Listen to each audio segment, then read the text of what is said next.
Okay, this is kind of an Autoenginuity, show you how it works type of deal. I've seen lots of online presentations where people have screenshots and stuff like that. I thought I'd try video capture and see how it works out for everyone. So right now I've currently got it set up on the diagnostic trouble codes page. I just ran them all. And you see I have no codes. If you had codes, they'd be listed under each module, and you'd be able to see what kind of code it is, and it gives you kind of an explanation. No big deal. Normally I get a code or two every now and then. Overboost code is usually what I see. Every now and then you'll get some, fuel pump related codes, stuff like that, but those are pretty normal on the Power Stroke, and there's obviously no issue with the truck, so I don't worry about them. So you can change your vehicle in the communications configuration. This is probably the first place you should start out. You can either have it set to auto detect, or you can use to the USB, or manually set the serial port. For the Power Strokes, I like to use the J1850 PWM, which is pretty much required.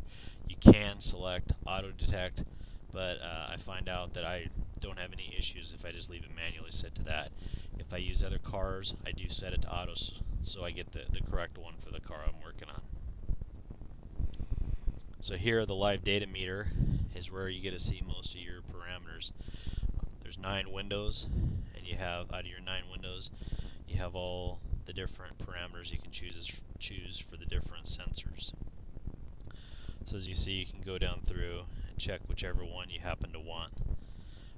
Cylinder change rotational value, or velocity, sorry about that, is perdels. So if you want to check the perdels, the engine has to be up to about 125 degrees of engine oil temperature, depending on the truck. And you can select these 8 parameters in your 9 different windows, and then you would be able to watch your perdels. Engine RPM, as you can see, there's a whole list of stuff that you can choose. Engine oil temperature input, RPM.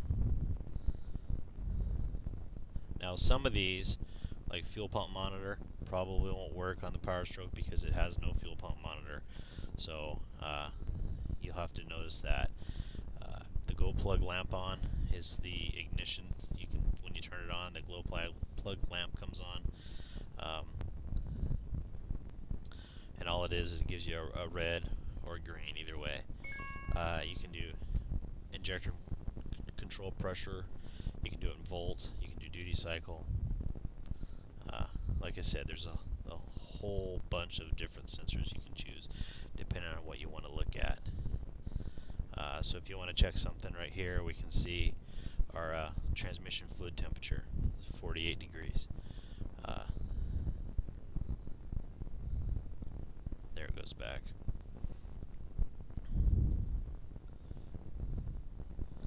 You can do the vehicle power. I'm sitting here with the key on. Some of these are kind of funky because I'm using a splitter on my USB for the microphone, so hopefully it'll let me go through all this. As you can see, I'll turn the truck on.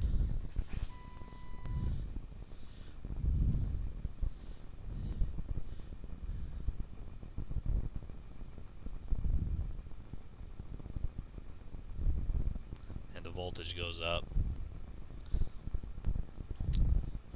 Yeah, I think it's disappearing because of the splitter I'm using for my USB port. So if you want to see injector control pressure,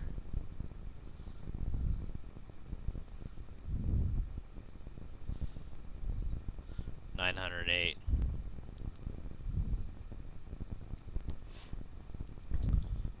So again, you can choose anything you want in here and watch multiple different parameters or different sensors.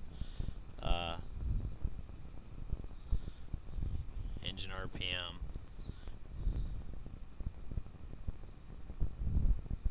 exhaust back pressure,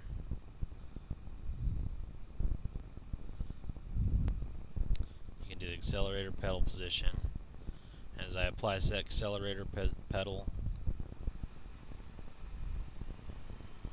you can see it goes up.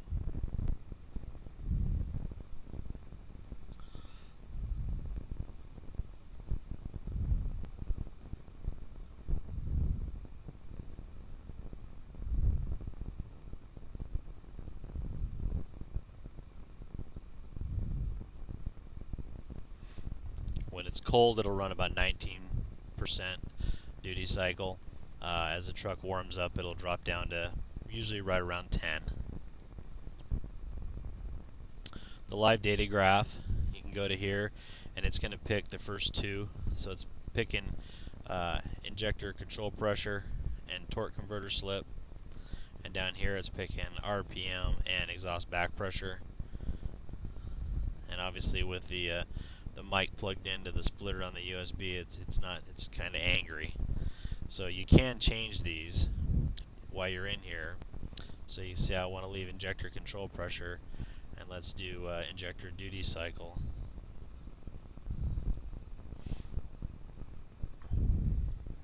And now you can compare those two. And as you can see, as I bring my RPM up,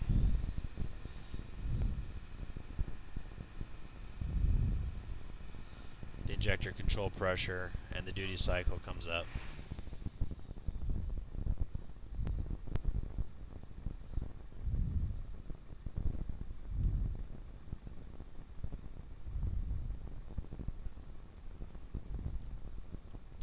So the live data graph 4 puts all 4 on one graph. So now as you do things, you get to compare all 4, and you can see the different colors by their titles.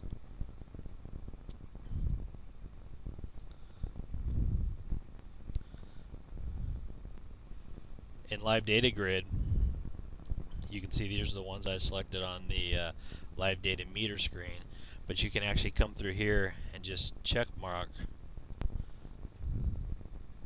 and add more if you want, and the list builds.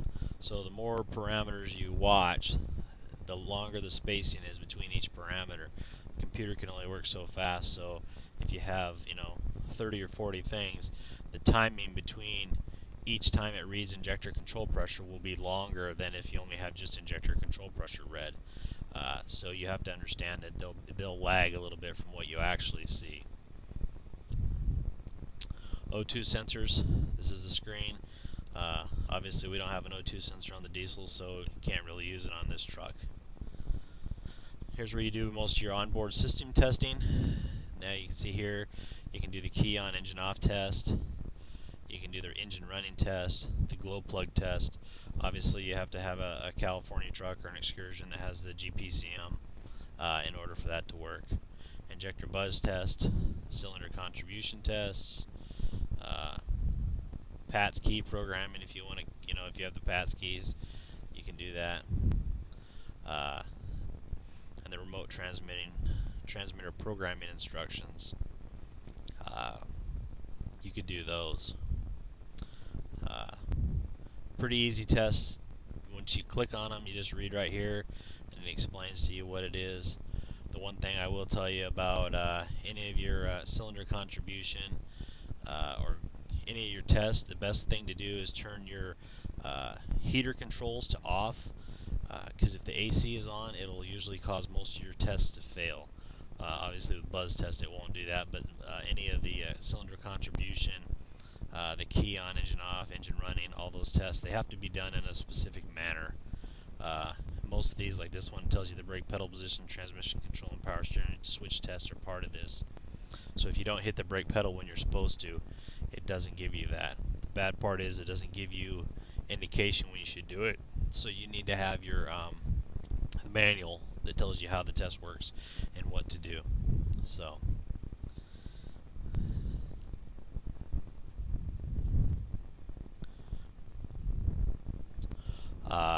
as far as the vehicle goes, you can change the system from enhanced powertrain. You can do the airbag, the anti-lock, the generic powertrain, which that's only going to give you speed, RPM, and map sensor readings. The hybrid electronic cluster test. This is an O2 truck, so it'll have that. The O2s and O3s have that. Anything with a digital speedometer or a digital odometer, sorry about that, will have this test. Overhead trip computer, and if you have park aid, you'll have that. So the analog brake test, our system, can see there's 148 sensors that could possibly be in that. It goes through, reads them.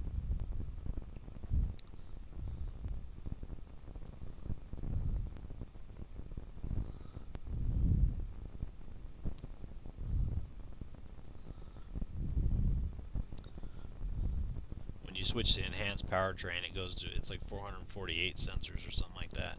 It takes a little bit longer, so. But I did want to show everybody something in here. And then no diagnostic codes. So again, here you go to your live data meter, and you have a much shorter list of items. So you can see on ours, it only monitors these. So you can check your brake fluid level, and all that's going to tell you if it's red like that is you have fluid or you don't have fluid based on the switch position. So it's a switch, so it just gives you either activated or not. Like here, brake on off. So there's, now it's on. Then I let off, it goes off. Your rear differential wheel speed sensor input. So right now I have mine calibrated for my tire size, so they always show about 3 miles an hour. That way when I'm running down the road, I'm actually right about on. I run a 33-inch tall tire, so that's why it reads that. So what I wanted to show you is on the test onboard system tests, you have the self-test, but you also have your tire size configuration. So here it tells you, it allows you to configure the tire size, choose a setting based on the buttons. So if you initiate the test, it tells me my new size is 31.25 inches. So I've actually measured the height of the tire with, you know, a tape measure, and it reads 31.25 inches. If I want, I can increase the size of my tires. So now it tells me to use these buttons over here. So if I change it, you can see I'm taking it up a quarter to a half inch at a time. It's not exactly every time, but it's pretty close, and you can get it within about a mile an hour difference. So I'll go back down to my 31 and a quarter. I hit done.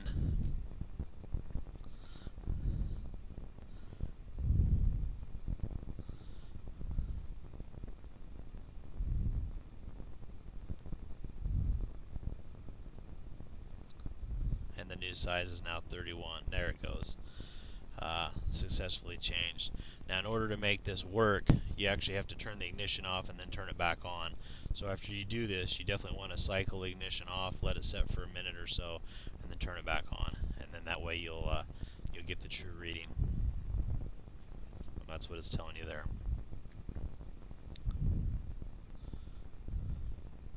So we can change the system again. It automatically defaults to powertrain. We'll do the Park 8. It's kind of a neat one. Oh, I'm not going to be able to show you that because it's going to give me fits now because of the double USBs plugged in. So that concludes this video.